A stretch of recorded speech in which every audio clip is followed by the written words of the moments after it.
Company کے نام کی تبدیلی یا ریکٹیفیکیشن کا طریقہ کار۔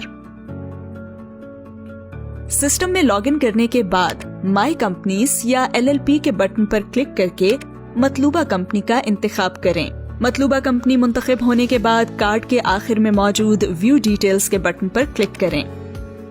اب آپ کو ڈیش بورڈ اسکرین ظاہر ہوگی۔ یہاں آپ فائلنگ اینڈ پروسیسز کے سیکشن میں چینج اور ریکٹیفیکیشن آف نیم کے آپشن پر کلک کر کے کمپنی کے نام کی تبدیلی یا ریکٹیفیکیشن کا عمل شروع کر سکتے ہیں۔ جو نام آپ نے پہلے سے ریزرو کیے ہوں گے وہ آپ کو یہاں نظر آئیں گے۔ آپ پہلے سے کمپنی کے ریزرو نام کے ساتھ آگے بڑھ سکتے ہیں یا آپ نیا نام ریزرو کرنے کے لیے نیم ریزرویشن کا پروسیس شروع کر سکتے ہیں۔ ریزرو نیم سلیکٹ کرنے کے بعد چینج آف نیم کے لیے پریسائز ریزن بتائیے۔ اب پہلے سے فائلڈ اسپیشل ریزولوشن کا انتخاب کریں یا ایک نئی ریزولوشن کا انتخاب کریں۔ اس صورت میں اسپیشل ریزولوشن کے سیکشن سے add the new special resolution کے آپشن پر کلک کریں۔ یہاں پر آپ date of dispatch of notice select کریں گے اور date of special resolution select کریں گے۔ اگر تو ریزولوشن 21 دن سے کم کے نوٹس پر رکھی گئی ہے تو ایک چیک باکس اپیئر ہوگا جس پر آپ یہ کنفرم کریں گے کہ تمام ممبرز اس اسپیشل ریزولوشن کو شارٹر نوٹس پیریڈ پر رکھنے کے لیے راضی تھے۔ اس کے بعد آپ اسپیشل ریزولوشن ہولڈ کرنے کا پرپس سلیکٹ کریں گے اور مختصر وجہ بتائیں گے اور جگہ کا تعین کریں گے۔ اب آپ ممبرز کی ڈیٹیلز انٹر کریں گے جیسے کہ total members, members present, members voted in favour اور ممبرز ووٹڈ اگینسٹ۔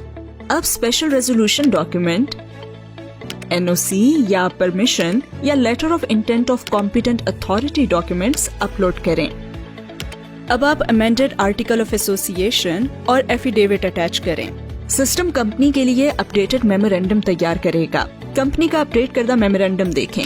کمپنی کے نان الیکٹرانک میمورینڈم کی صورت میں آپ ایک اپڈیٹ شدہ میمورینڈم کو اپلوڈ کرنے کا انتخاب کر سکتے ہیں یا سسٹم سے تیار کردہ میمورینڈم کو منتخب کریں۔ ڈاکیومنٹس کی تصدیق شدہ کاپی کے لیے اپلائی کرنے اور نیم ریزرویشن ایپلیکیشن کی فاسٹ ٹریک پروسیسنگ کا انتخاب کرنے کے لیے چیک باکس پر کلک کریں۔ اس کے بعد ایپلیکیشن کے لیے ڈکلیرنٹ کا انتخاب کریں۔ ڈکلیرنٹ آتھورائزڈ انٹرمیڈیری یا آتھورائزڈ آفیسر ہو سکتا ہے۔ آتھورائزڈ انٹرمیڈیری یا آتھورائزڈ آفیسر کو ڈکلیرنٹ کے طور پر منتخب کریں۔ اس کے بعد آتھورائزڈ انٹرمیڈیری یا آتھورائزڈ آفیسر اپنا پن اپلائی کرے گا جس سے سبمٹ کا بٹن انیبل ہو جائے گا۔ اب آپ ایپلیکیشن سبمٹ کر سکتے ہیں۔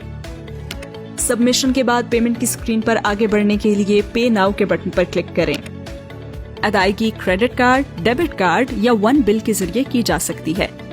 فیس کی ادائیگی کے بعد آپ کی درخواست کا جائزہ لیا جائے گا اور اگر دستاویزات درست ہیں تو کمپنی کا نام تبدیل کرنے کا سرٹیفکیٹ جاری کر دیا جائے گا۔ کسی بھی سوال یا وضاحت کے لیے SECP کی ویب سائٹ www.secp.gov.pk پر موجود یوزر گائیڈ، واٹس ایپ 0306936565 یا ای میل leap.queries@secp.gov.pk پر معاونت لی جا سکتی ہے۔